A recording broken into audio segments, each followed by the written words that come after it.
नमस्कार दोस्तों, आदर्श technical classes में आपका हार्दिक स्वागत है।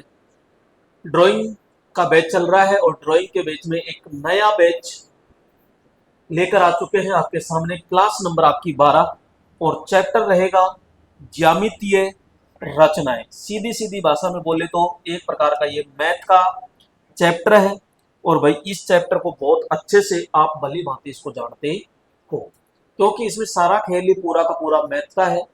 परिभाषाएं, एंगल, कोण, ये सारी की सारी डिटेल हम एक एक करके पढ़ते हैं तो आपका रिवीजन हो जाएगा। वैसे आप खूब अच्छे से जानते हो, केवल इसमें रिवीजन ही करना होगा भाई। ठीक है, आइए। तो यहाँ पे सबसे पहले हम चर्चा करेंगे एक तो कोण पर और एक करेंगे त्रिभुज पर।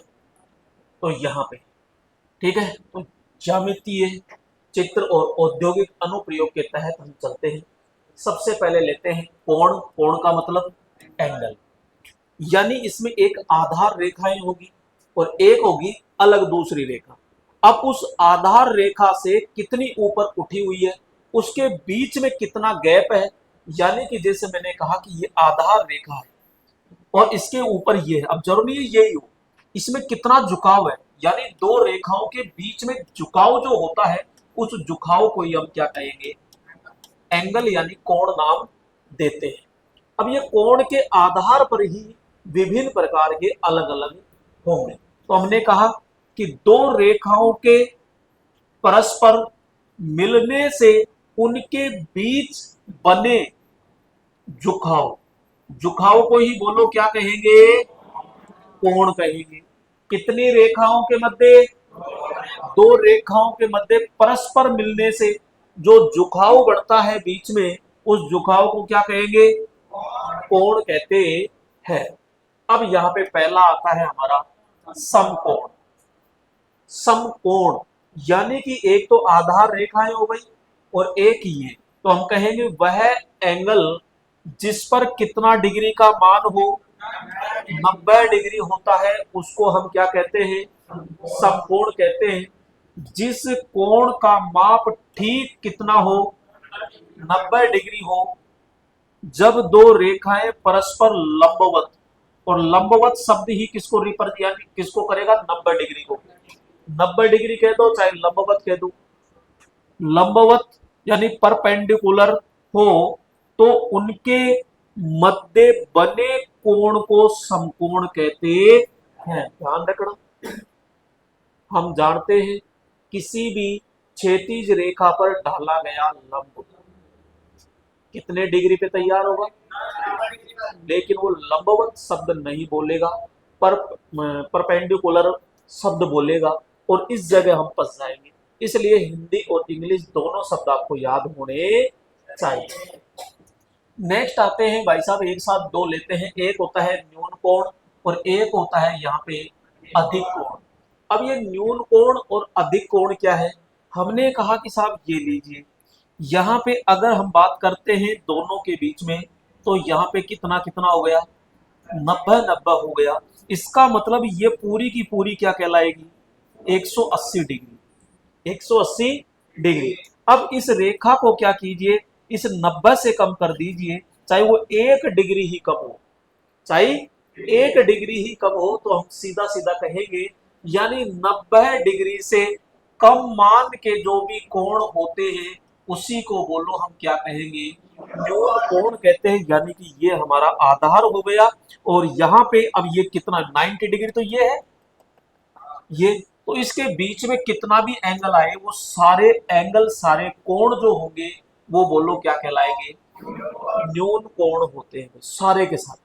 तो हम सीधा सीधा कहेंगे कि यहाँ पे कि बी और यहाँ पे ये ए है, लेकिन इस 90 डिग्री से कम का जो भी एंगल बनता है, जीरो से तो क्या हो, ज्यादा, जीरो से तो ज्यादा हो और 90 से क्या हो, कम होता है, वो क्या कहलाएगा आपका, न्यून कोण। इधर जरा बात करो 90 से अधिक, यानी कि हम ये कहते हैं, अगर मैं ये कहूं,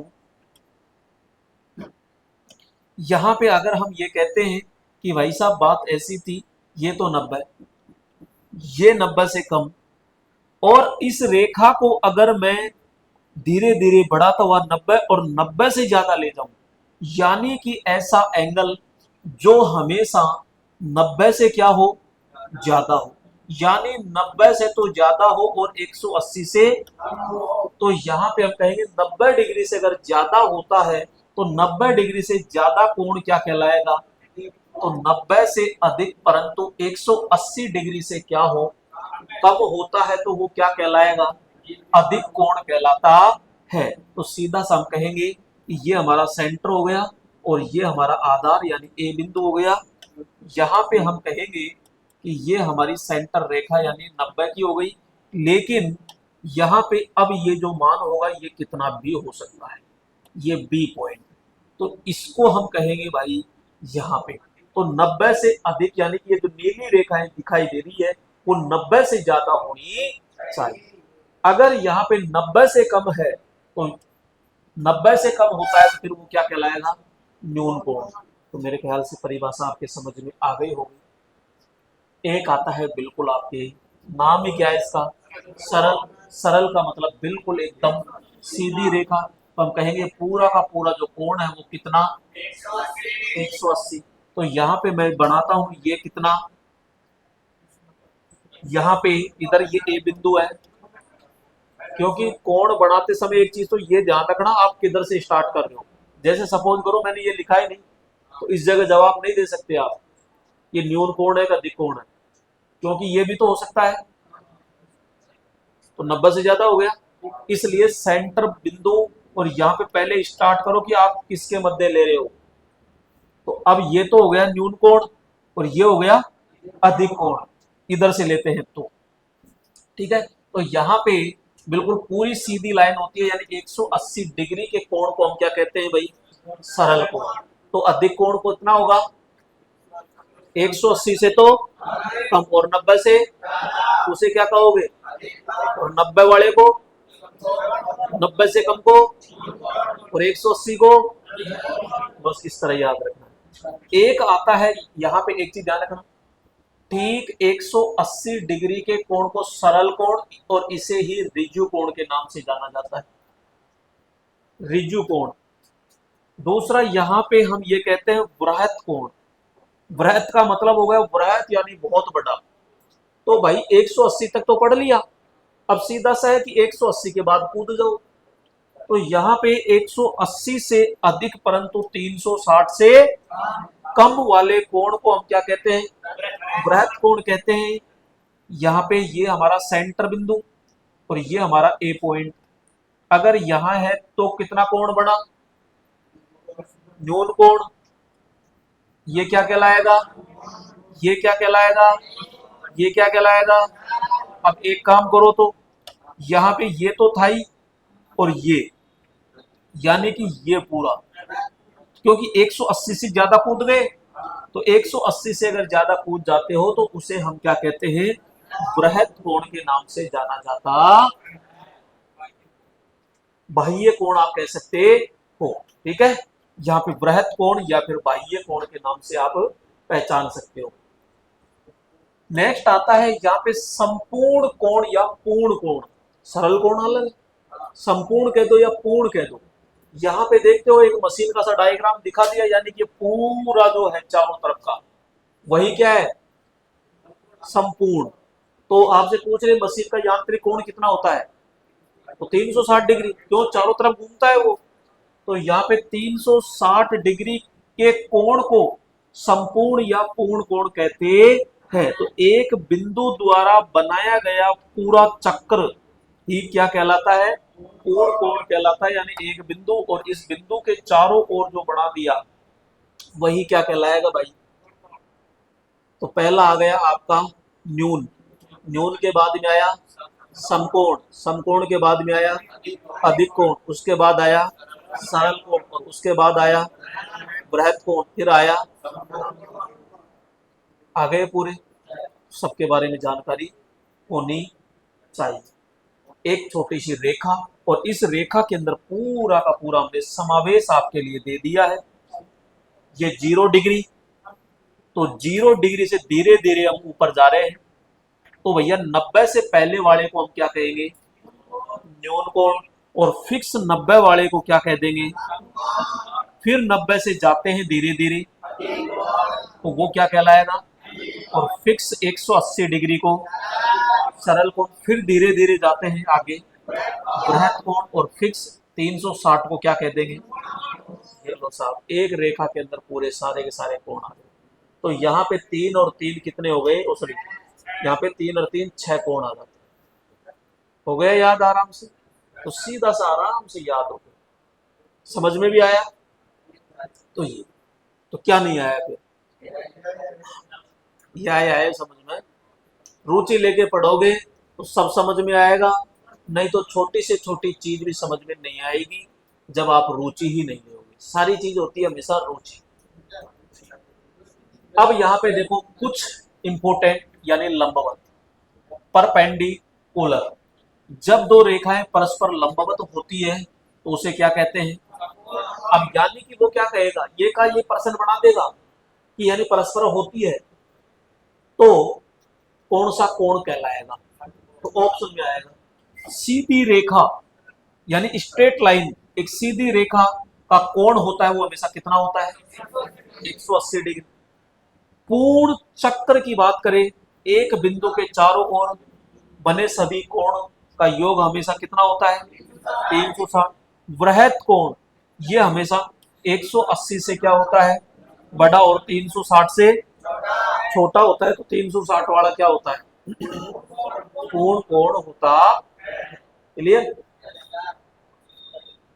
अब आते हैं कुछ शब्दावलियों पे। तो यहाँ पे कोण, त्रिभुज, व्रत, तो भैया कोण के बारे में तो हमने कंप्लीट कर लिया, कोण के बारे में तो कंप्लीट कर लिया। अब आते हैं हम यहाँ पे और कोणों का गणितीय संबंध। एक शब्द है पूरक कोण, एक है यहाँ पे समपूरक कोण, यानी कि दो समीपवर्ती कोण जिनका योग 90 डिग्री हो।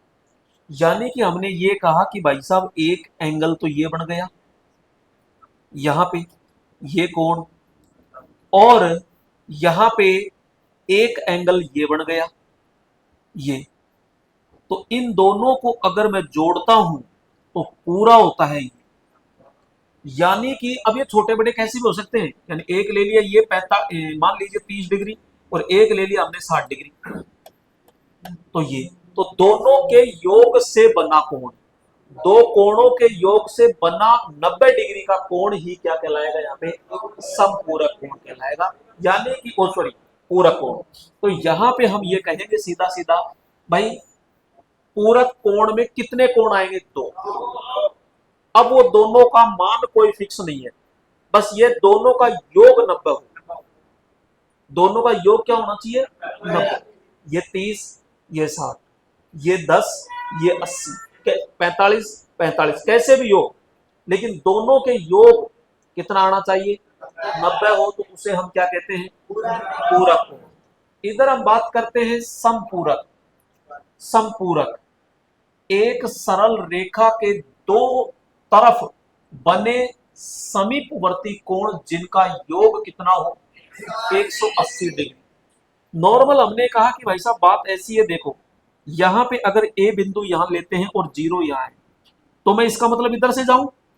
अगर मैं मान लीजिए ये इतना, बस इतना, ये ए है, इतना क्या है, ए है, और मैं फिर यहां पे बात करूं अलग से ये, तो ये बी है, तो इन दोनों का योग कितना आए, 180 डिग्री आए।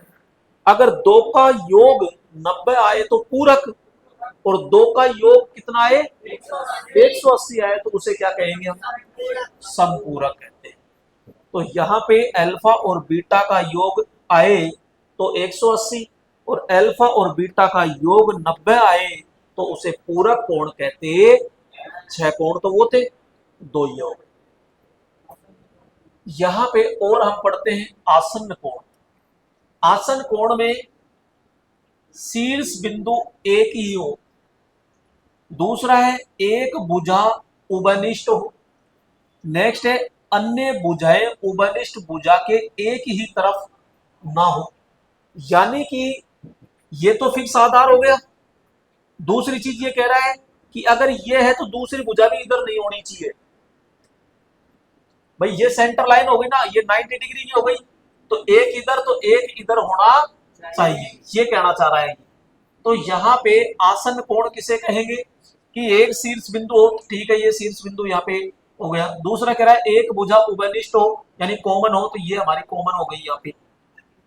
और दूसरा कह रहा है अन्य भुजाएं हैं वो उभयनिष्ठ भुजा के एक तरफ ना हो, यानी कि ये दो भुजाएं हैं ये ऐसे नहीं होनी चाहिए। तो कैसे होनी चाहिए, तो हम कहेंगे यहां पे एक भुजा इधर है तो एक आपकी दूसरी तरफ होनी चाहिए। तो इसे कहते हैं हम कौन सी, आसन कोण कहते हैं। तो आसन कोण प्लस में 180 बराबर रेखिक युग्म नीचे वाला बढ़ जाएगा आराम से।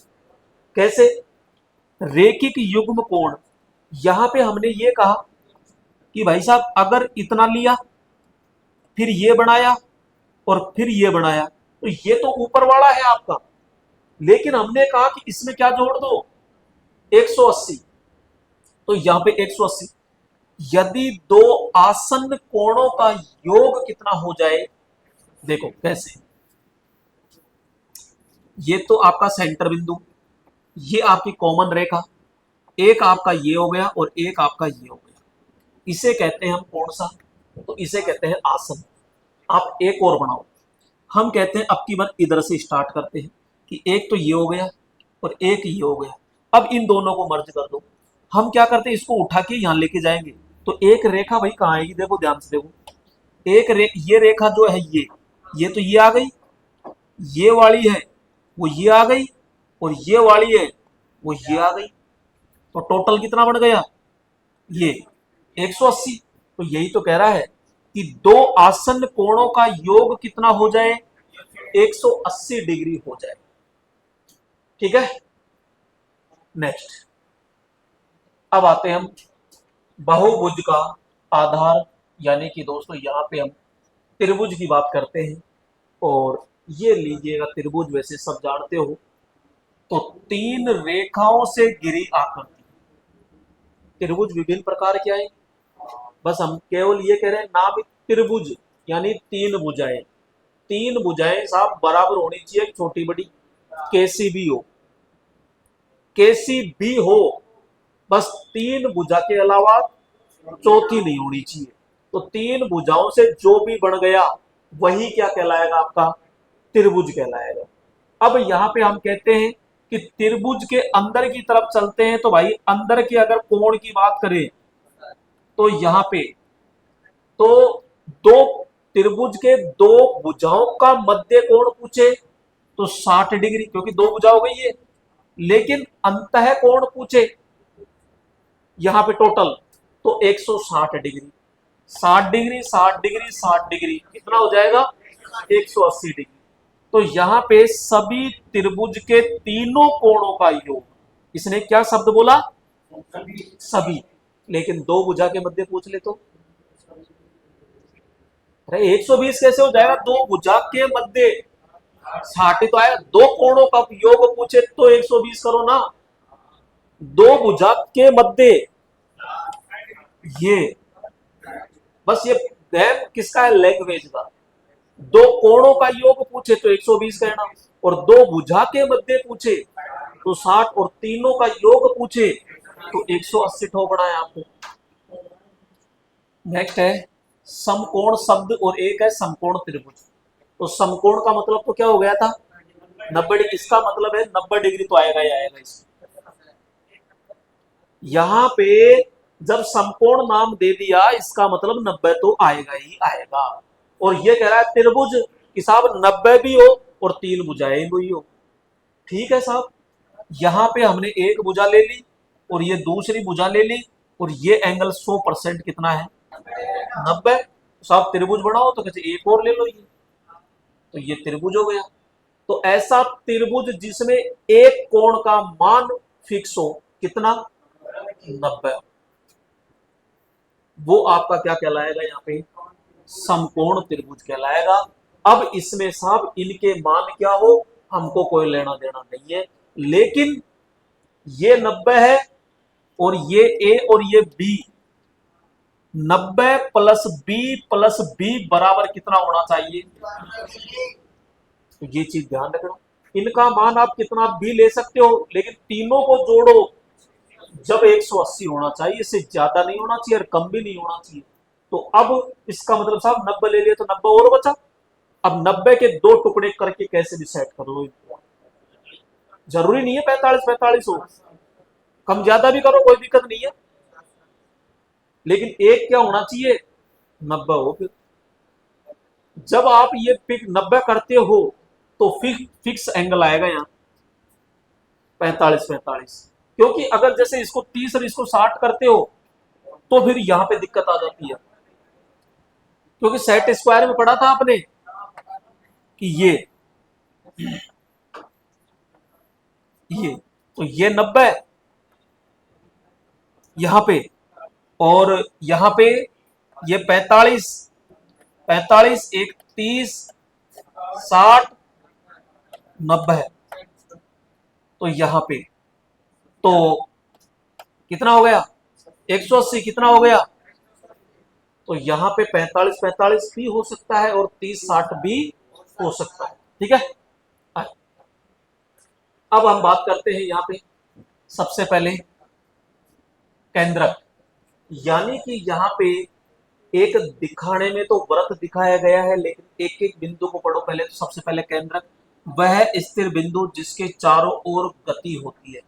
हमने कहा साहब ये बिंदु तो है, लेकिन इसके चारों ओर क्या होगी, गति, वही क्या कहलाएगा, केंद्र कहलाएगा। यानी ये अरे कोई भी चाप काटोगे तो यहाँ रख के यूं ही तो घुमाओगे, तो इस बिंदु के चारों ओर क्या हुई, गति, वो क्या कहलाएगा। बिंदु का कोण कितना होता है, बिंदु का कोण कितना होता है, बिंदु का कोई कोण नहीं होता। अरे कोण तो तब बनाओगे जब दो भुजाएं हो। 0 डिग्री कैसे कह रहे हो आप, दो भुजाएं हैं क्या बिंदु में। हाँ आप ऐसे कह सकते हो, फिर मान सकते हैं। वैसे बिंदु है तो बिंदु एक बिंदु ही रहेगा, उसमें कोई एंगल नहीं आएगा, क्योंकि एंगल शब्द तब बोलेंगे जब दो भुजाएं हो। हाँ तो वही तो कह रहा हूं। अब कोण कैसे जबरदस्ती कैसे कहे भाई, ये है, इसके ऊपर दो रेखाएं हमने डाल दी तो ये है 0 डिग्री एंगल। तो बिंदु को 0 डिग्री एंगल नहीं कह सकते अपन, केवल यही रहेगा भाई ये है। अब इसमें लंबाई नहीं है, इसमें कोई ऊंचाई नहीं है, इसमें कोई चौड़ाई नहीं है, तो इसमें कुछ भी नहीं है, तो ये केवल बिंदु है। और इसके चारों ओर की जो दूरी होती है, तो यहां पे हमने कहा केंद्र, केंद्र क्या है, तो बीच का, यानी कि ये तो बिंदु हो गया, ये तो बिंदु हो गया, और इसके चारों ओर की जो दूरी होती है वो आपका सेंटर कहलाता है।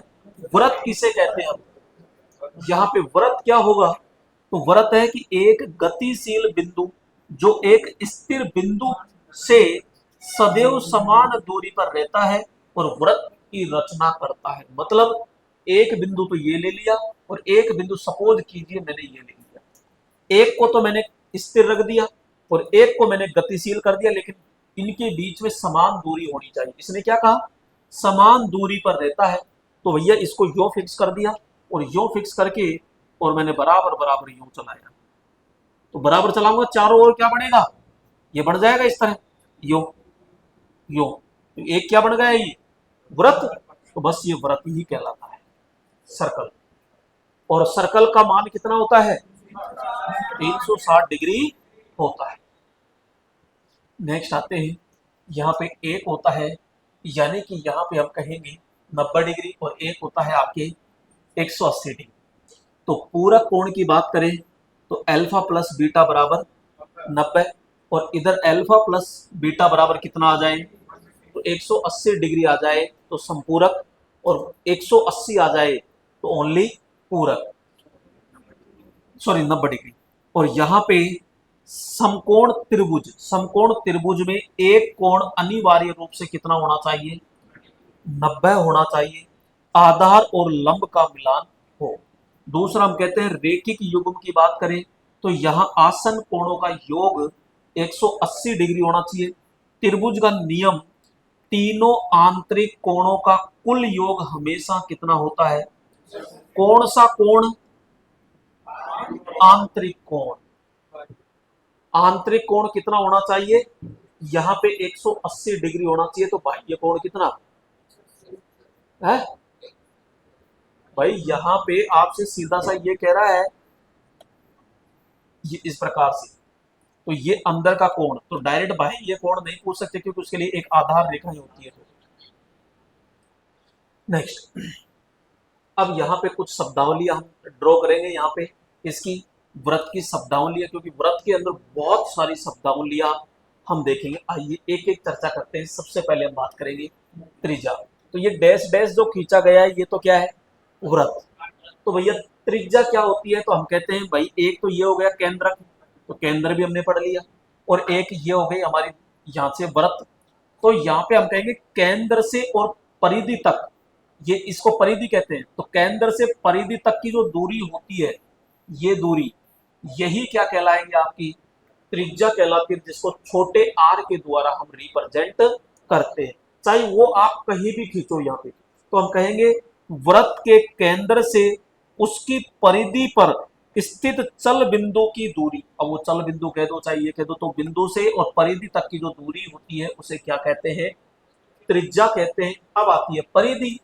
तो परिधि चारों ओर का हो गया, यानी केंद्र से नियत दूरी बनाए रखते हुए चल बिंदु का जो पूर्ण बिंदु पथ है, यानी एक बिंदु लिया और धीरे धीरे चल रहा है समान दूरी पे, तो ये चल बिंदु यानी बिंदुओं के द्वारा एक रेखा खींची गई वृत्त, उसी को हम क्या कहते हैं?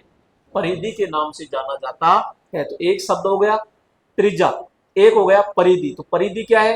तो चल बिंदु के द्वारा केंद्र से समान दूरी पर खींचा गया पूरा मार्ग जो होता है, वही आपका क्या कहलाएगा? परिधि कहलाता है। इसी के अंदर आता है व्यास। व्यास क्या है साहब? हमने थोड़ी सी देर पहले पढ़ा त्रिज्या। तो यहां पे, यहां से केंद्र से और परिधि तक की जो दूरी होती है, वो कहलाती है आपकी त्रिज्या। इधर वही चीज हम कहेंगे साहब, केंद्र से और परिधि तक की दूरी क्या कहलाएगी? त्रिज्या। लेकिन अगर दो त्रिज्याएं आपस में मिल जाए तो वो कहलाता है व्यास। यानी कि हम कहेंगे वह रेखा जो परिधि से परिधि तक टच हो लेकिन सेंटर से गुजरी। क्योंकि आप ये कह दें साहब परिधि से परिधि तक गुजर गई, लेकिन ये आपका व्यास नहीं होगा। व्यास केवल कहां से गुजरेगा?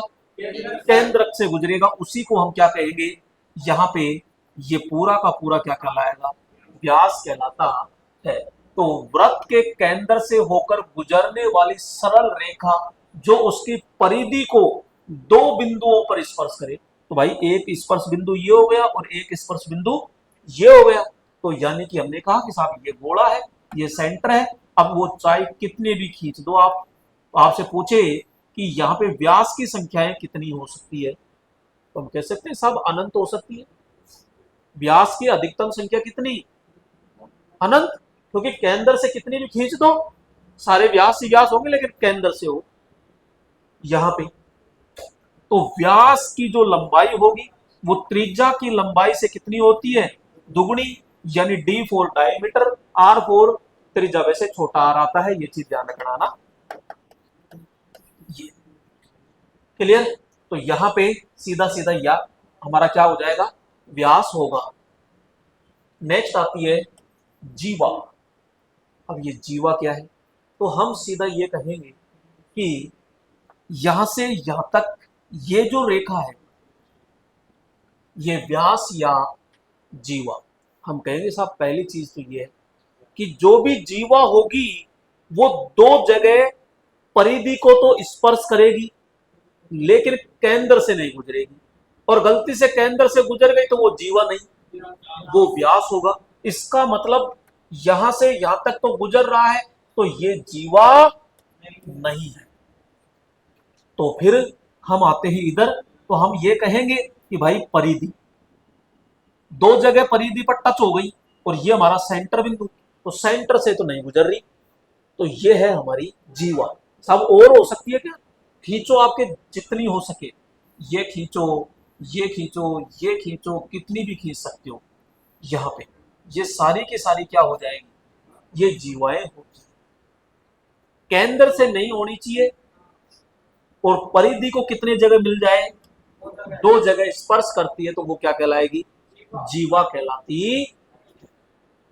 यह वृत्त की परिधि पर स्थित किन्हीं दो बिंदुओं को मिलाने वाली सरल रेखा जो उसके केंद्र से होकर न गुजरे, जीवा कहलाती है। केंद्र से होकर नहीं गुजरनी चाहिए, केंद्र से होकर गुजर गई तो वो क्या कहलाएगी, व्यास। और केंद्र को छोड़ करके बाकी कहीं से भी गुजर जाए तो वो क्या कहलाएगी, जीवा कहलाती है। नेक्स्ट आते हैं छेदिका।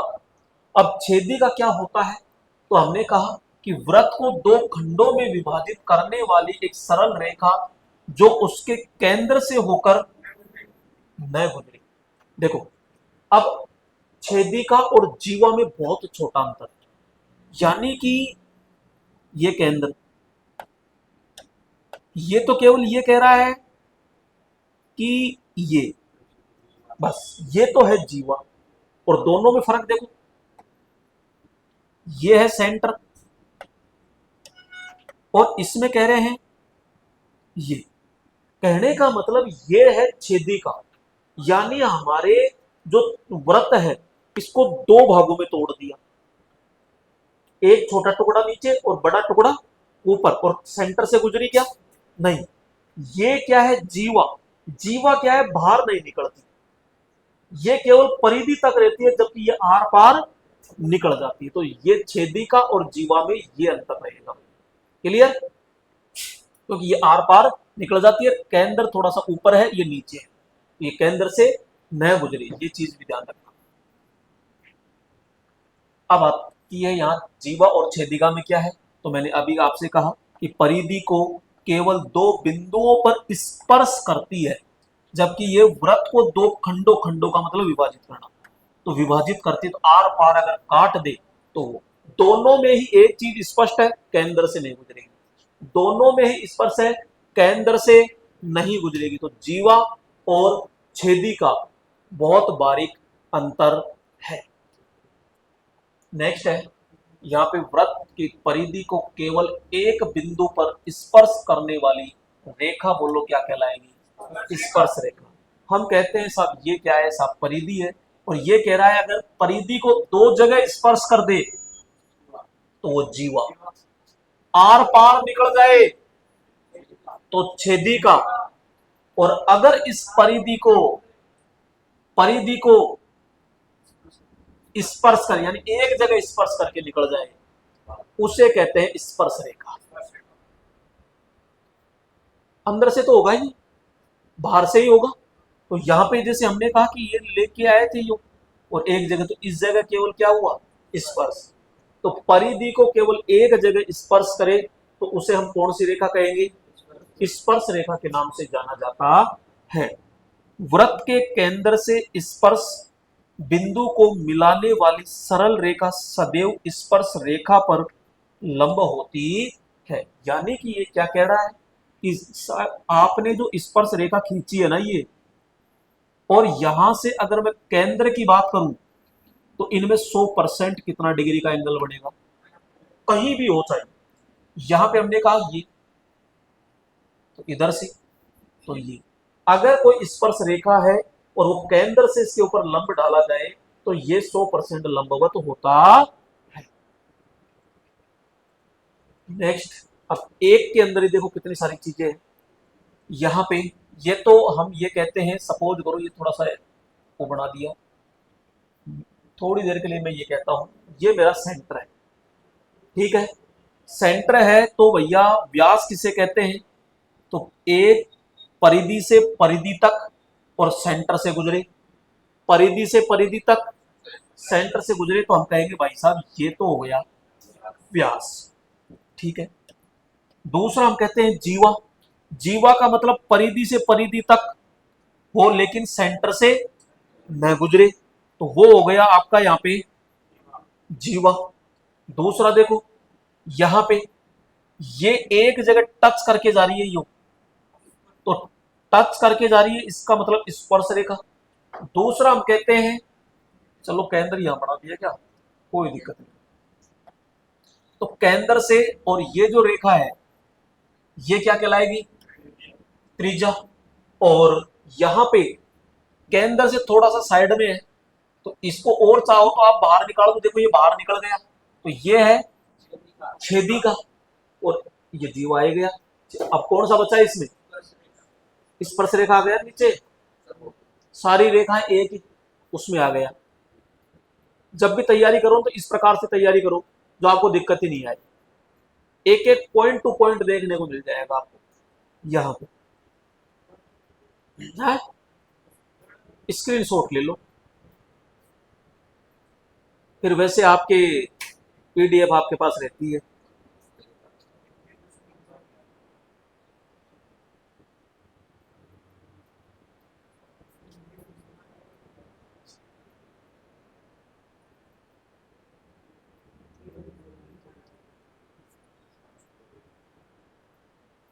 ठीक है,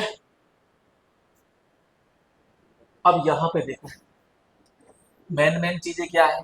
तो सबसे बड़ी जो जीवा होती है वो क्या कहलाएगी, क्यों, क्योंकि अगर मैं जीवा की बात करूं तो भाई अगर मैं सेंटर से गुजार दूं तो ये व्यास यहाँ पे, तो केंद्र से, पहली बात तो जीवा जो होती है वो केंद्र से न गुजरे, अगर गुजरती है तो वो सबसे बड़ी जीवा कहलाती है। तो और जो जीवा सबसे बड़ी होती है वही व्यास होता है। व्यास जो है वो त्रिज्या का क्या होता है, हमेशा दुगुना होता है। डबल त्रिज्या को हम क्या कहते हैं, व्यास कहते हैं। त्रिज्या और स्पर्श रेखा के बीच में, त्रिज्या और स्पर्श रेखा कैसे कि साहब यहां से ये तो हमने खींच दी त्रिज्या और ये खींच दी स्पर्श रेखा, तो त्रिज्या और स्पर्श रेखा के बीच में कितने डिग्री का एंगल, 90 डिग्री का कोण बनता है। छेदिका वृत्त को पार करती है, जीवा अंदर ही रहती है, यानी कि यहां पे छेदिका तो ये हो गई, लेकिन जो हमारी जीवा होती है वो केवल ये, तो यहां पे जीवा तो केवल अंदर अंदर रहती है, और जबकि छेदिका आर पार निकल जाती है। तो ये चीजें थी।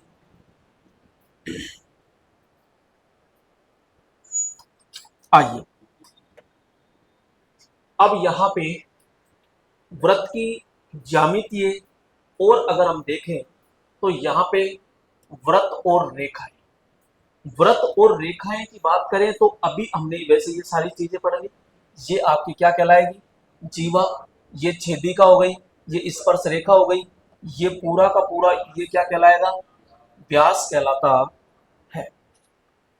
इसका एक शॉर्ट में देखो, एक शब्द है रेखा, एक है परिधि पर बिंदु, एक है अंदर से गुजरती है क्या, बाहर निकलती है क्या, यानी शब्दों पे गौर करना सारणी में। तो हम कहेंगे साहब पहले तो हम लेते हैं जीवा, जीवा परिधि पर कितने बिंदु बनाती है, तो हम कहेंगे एक और एक, दो बिंदु परिधि पर बनाती है। ये पूछ रहा है कि अंदर से गुजरती है क्या, साहब अंदर से गुजरती है, यस। बाहर निकलती है क्या, नहीं निकलती, तो हमने कह दिया नहीं। ये छोटी छोटी चीजें बहुत काम की रही। छेदिका ये पूछ रहा है कि परिधि पर कितने बिंदु है, तो हम कहेंगे साहब दो।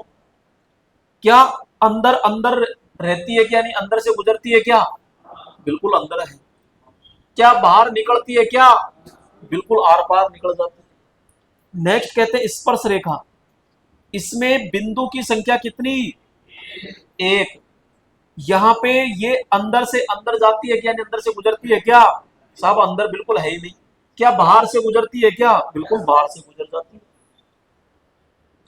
तो ये छोटी छोटी चीजें बहुत इंपॉर्टेंट हो जाती है।